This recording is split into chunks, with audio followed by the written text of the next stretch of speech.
amati mbégteeg bànneex di ànd ak yéen ñu tawlu ci 5M TV Sénégal jërë ngeen jëf. mbokk yi si 5M TV Sénégal dal leen nag jàmm ci xibaar bu naqari lool moo di rek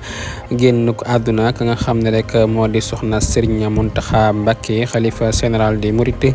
moo di rek soxna Daba Diallo nekkoon soxna ci ki nga xam ne rek moo di Serigne Mountakha Mbacké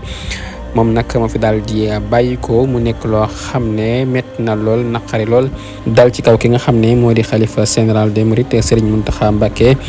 moo di rek soxna Daba Diallo nekkoon soxna ci ki nga xam ne rek moo di Serigne Mountakha Mbacké moo fi daal di bàyyi ko ñi koy ñaanal yàlla borom bi subhanahu wa taala mu jéggal ko ay bàkkaaram te xare ko aljana ya gën a kawe. waa 5M TV Sénégal nag di leen ko jaal di ko jaal mbooleem murid yëpp